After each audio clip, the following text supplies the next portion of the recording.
Hello, my friends, and welcome to Fish Story.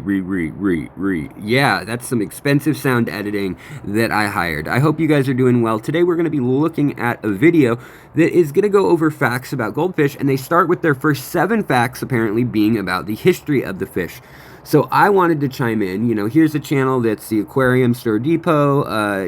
It's got, I'm sure it's got a budget clearly with editors and has nice graphics as well as very HD proof, unlike my channel at times. So let's take a look at this history video, see what they got going, and I am going to expound upon anything about the history of the goldfish, the facts of the goldfish that they might breeze over. I'm assuming it's going to be pretty accurate with the size of their channel and everything, with over 30,000 subscribers, but let's see how it goes.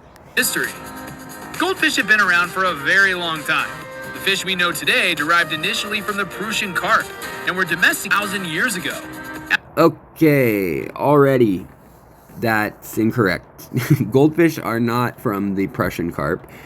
Mirror carp and leather carp, which are another type of goldfish-ish fish.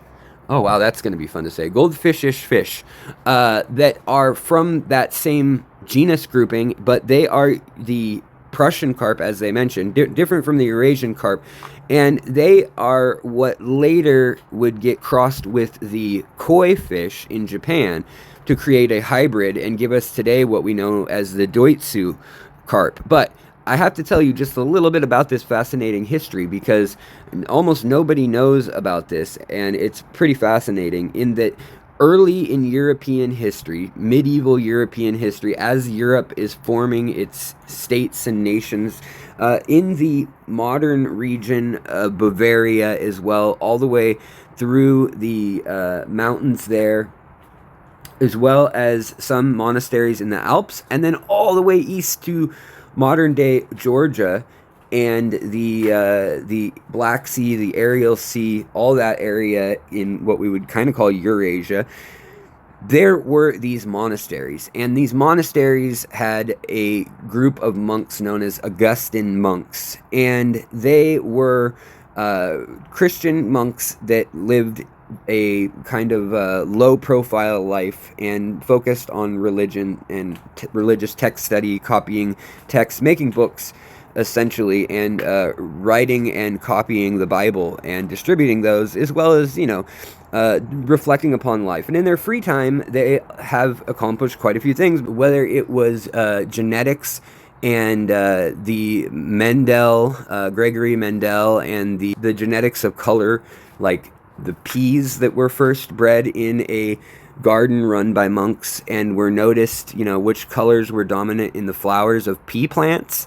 That kind of work was stuff that they could do in their free time. And one of the things they did in their free time, going all the way back to the medieval times, is they actually were breeding fish. And selective breeding is something that was known about for a long time. Natural selection is the part that was the big change and innovation that Darwin brought. But at the time, they were breeding carp to these fish that were about 3 to 6 pounds, depending, and then they would be selected from the moat of castles or monasteries, or the ponds on the grounds of estates and of manors as well, all throughout Europe. And these landlords and landowners were the wealthy class, definitely, and they'd throw these big parties, and food was the main feature, and they would have food spread out on the table. And one of the things that happened was they had to prepare the food, obviously, didn't have electricity and all the things we have today, and so descaling fish was something that took quite a lot of time. And so it was deemed necessary that they needed to come up with a fish that was in that same size range and of the same type of consistency and flesh color and all that stuff, of a white meat fish that had no scales. And so they took the Prussian carp that was full of really rough scales and they selectively bred it so that it had no scales eventually. And by around probably 1100 or 1150, so right during, you know, the Crusades and all of this going on, the monks came up with fish, probably in modern-day Austria, that had no scales other than along the spine and the face of the fish. Now, some of these had chrome scales, and they selectively bred them for presentation. So when you'd put it out on the table and show how much wealth you had, to show how, you know, how many resources you had and things, these were called mirror carp. And originally they had scales that were just around the face, and they're these bright silver scales with reflective qualities. And those scales were actually a bit tougher than the scales that naturally are on carp. So they bred those, and they would fillet the fish, and then they'd serve the half fillets, but they'd leave the head and the spine and tail there on the table so they could butterfly it. And the spine and the face had all these what they saw as attractive, you know, chrome scales.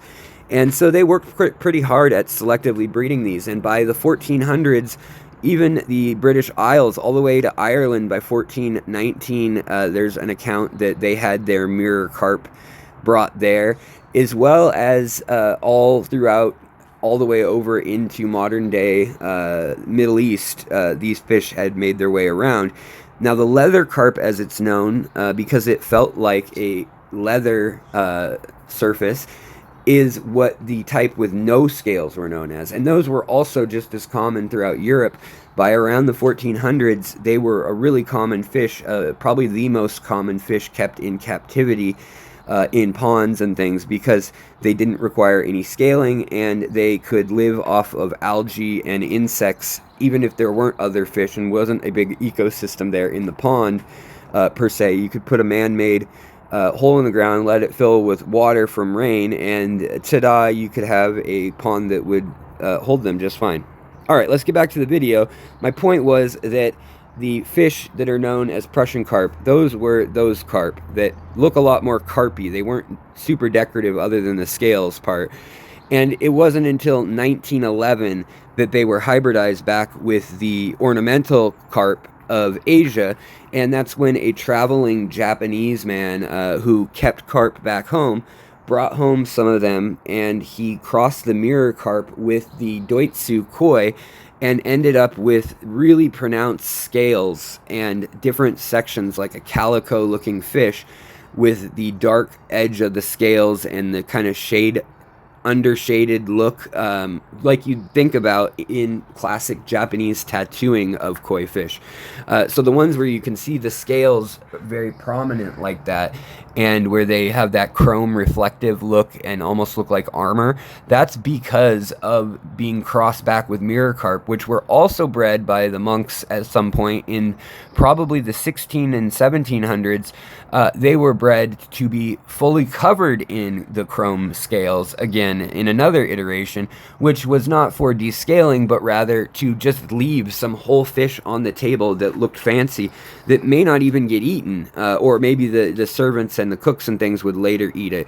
But yeah, they would not even worry about eating it. It was just to look pretty on the table, and then they would fillet normal carp, even with scales, and they'd serve that meat. So, there's a whole video I have on that, and you can check it out. But back to this stuff here. As opposed to the ordinary orange goldfish, they were often grayish. Number 2, goldfish as the emperor's pet. Goldfish were formerly uncommon, valuable pets that were only kept by royalty. Yellow goldfish were prohibited entirely, unless you were an emperor. Fortunate anyone may now purchase one of these. Okay, so yeah, goldfish, yes, they were a thing that only royalty kept for a short time. Now, in Asia, they were a project of the dynasties, the royal families, and the emperor. And it's funny, their imagery here, none of it was from China or Asia even. It was more of medieval Europe, which, again, they didn't have the actual goldfish there until 1690 for sure. And that's just kind of a side bit. That landed in Portugal in 1690 is when the first goldfish showed up. And then by the 1700s, by 1720 or so, goldfish had made it all over the European continent. And yes, there was a period for 50 to 100 years then where royalty and the wealthy, though, because the Industrial Revolution and the Enlightenment were kind of kicking off at the same time as these things were happening, were also known to keep these fish. Now, in Asia, it was only the royal family that kept the ornamental fish, but that was of that gold color, like they just mentioned. That yellow color that was illegal to keep, that's why goldfish are called goldfish. That orange color that we think of, that's actually a little more modern. That's the last 200, 300 years that has come into such prominence as the main feature. Before that, you'd see calico, you see copper, you see silver, you see gold. And gold as in that yellowy gold color, which, yes, was illegal for common folks to own because gold was seen as a sacred thing from the heavens, essentially. So let's continue down this little tract. Fish from a pet store. Number 3. Goldfish is another love language unlocked. Goldfish were traditionally viewed as the ideal first anniversary present and a sign of luck for the couple's future together.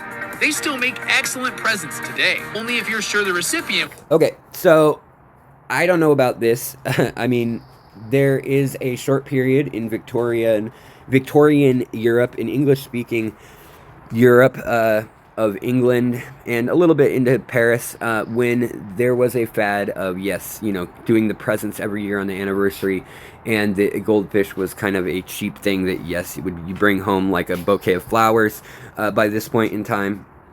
Early on, they were far too expensive as a thing for your common person to give to someone, as, it'd be more expensive than a wedding ring early on. But they were seen as good luck, and the reason for the idea of giving them as gifts kind of evolved from the Persian side of Europe and the Orthodox countries like modern-day Russia and the Balkans regions, where they had Persian New Year's, or Nowruz, which was celebrated, and they essentially would have a display of offerings on the table. And just like turkey is synonymous with Thanksgiving, the goldfish became a fish that was needed at the table. When you have the celebration to this day, it's very common for people to go out and buy goldfish. What becomes of them is a bit cloudy when I've asked my Iranian friends. But to this day, both Iran proper and the old Ottoman and Iranian, all through Turkey as well, and even into, like I said, the Balkans, this is still kind of a tradition either associated with Christmas or with New Year's. And if you go back to the Roman era and you talk a little bit to people even today, they may know about the Christmas sea bass or brim, and they will put so the tradition is you keep a live fish under the bed, and then you serve it on the day of Christmas or Christmas Eve. Now, this goes back to when Romans oftentimes had a bed that was made up with storage underneath, and it had like marble, cool marble, and so it was a trough that you could keep fish in. Was very common to have at your home, and where you'd take like any sort of bath could also be in there. But people would put it in that trough with water for a day or two, holding it alive when they got it at market, because it's cheaper before that, and then everything closed up closer to the holidays.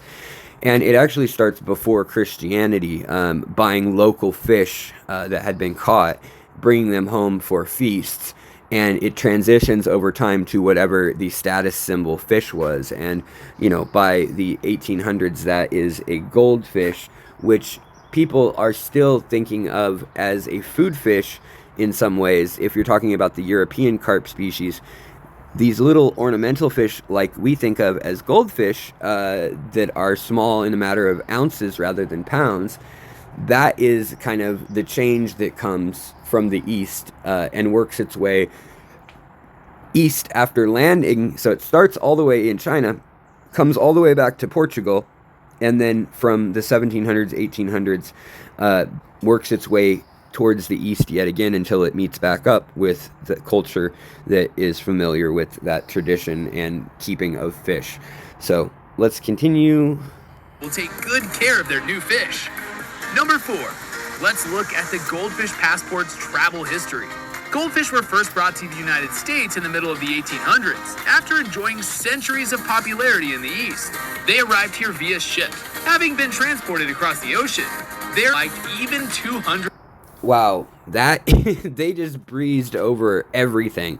I mean, that's pretty much the American history of goldfish. 200 years ago, on a boat, goldfish were brought from the east to the west. Thanks. That's real specific. So it turns out goldfish have been here quite a long time. If you Google that question, you're probably going to find results that say goldfish were here from around 1863 or 1868 or 1853 or 1858. Those are some of the years that you'll see on main articles. Well, there were books published, and that's as old or as far back as they were aware of at the time. And they had a manifest of when the U.S. government actually intentionally got some high-end samples of the fish from Europe, specifically from Paris and from Germany. They sourced essentially show-quality goldfish of the era in the mid-1800s. But before that, people that were fish enthusiasts simply brought them over as immigrants and travelers. And as early as the 1830s, we can see reports that in New York and along the pathway of the Erie Canal, people are complaining that there are these goldfish going feral, and within a year or two of showing up, they end up eating everything in small ponds and taking over and causing basically eutrophication. So they see that the plants get eaten, the local fish get eaten, and then the lake in the summer becomes covered in algae and cyanobacteria, and the only thing living in there are these kind of tough, scaly, mid-sized carp that have kind of devolved as they do when you let them live in the wild. And even to this day in the Midwest, where goldfish have escaped, they have existed and in some cases gotten really big, like 10, 15 pounders, and by the millions reproduced because they eat the eggs so efficiently of other fish. They have very heightened senses. I've gone over how fish hear and see, and in both those videos we look at a lot of research from goldfish, and in particular goldfish have enhanced hearing, which is kind of unique to their group of fish. Let's continue here, see if they say anything else about history and wind this up. Years later. Number 5. If the Queen of England loves corgis, a former president loves goldfish. Grover Cleveland served as an American president for 2 terms in the late 1800s. Cool. As avid pet owners, he and his wife maintained goldfish in ponds at the White House. They even imported the fish straight from Japan.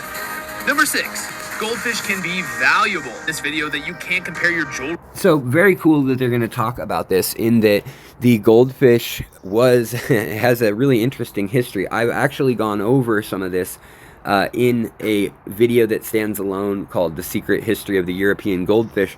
But the goldfish was actually something that Grover Cleveland was obsessed with. He got his obsession from another guy in the government who was the Department of the Interior, which was a position back then that looked over kind of all expansion, agriculture, economics, everything from the American experiment and manifest destiny moving west of the Mississippi, essentially, and things like homesteading and establishing new farms and territories as well.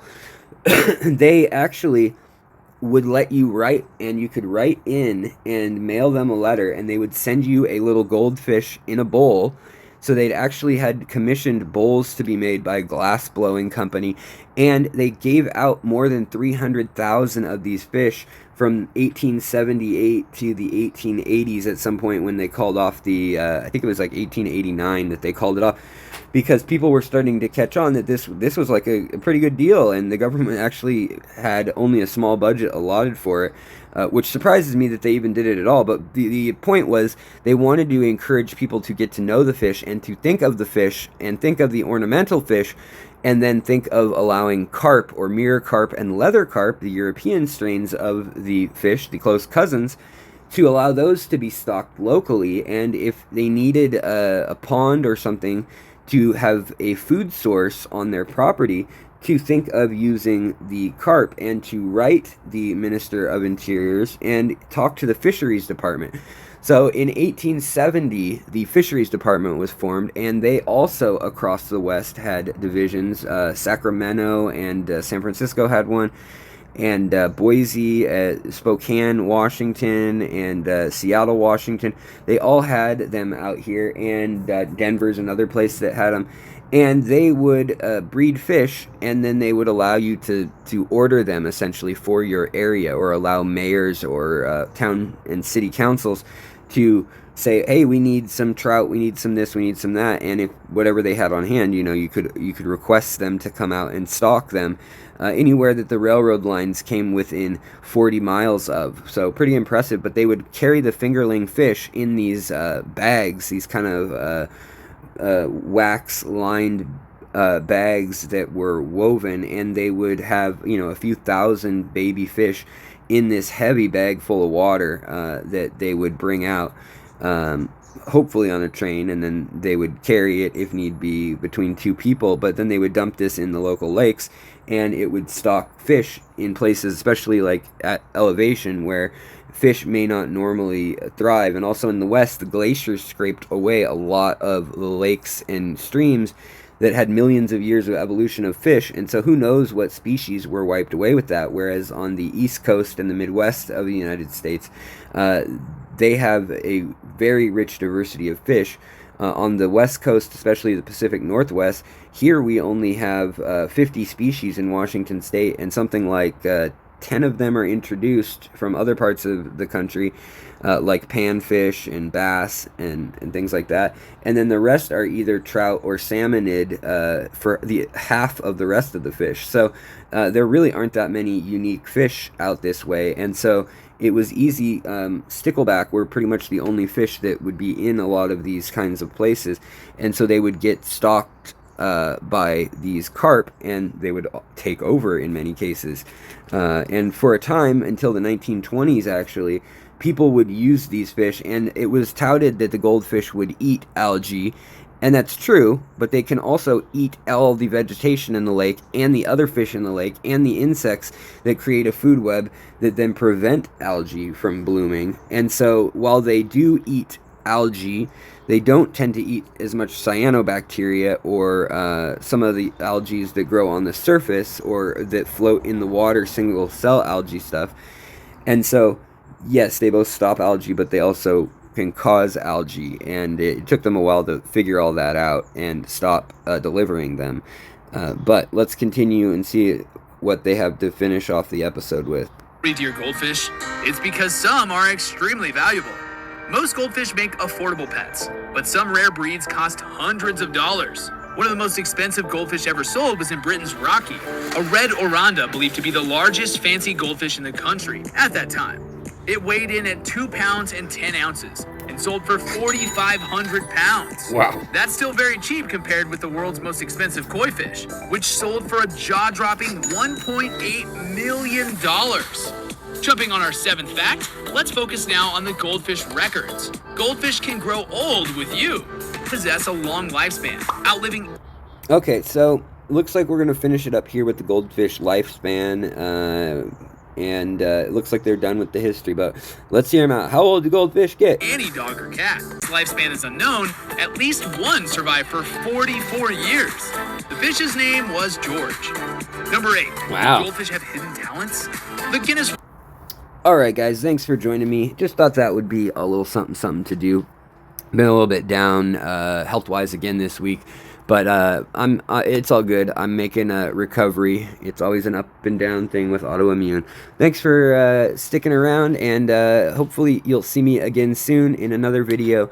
Unlike this one, which, by admission, is rather lazy on my part. I'm just speaking off the cuff. But thanks for joining me, and just wanted to say hey, and just wanted to kind of recap some of the goldfish history. And I hope you have a wonderful day. See you next time. Bye.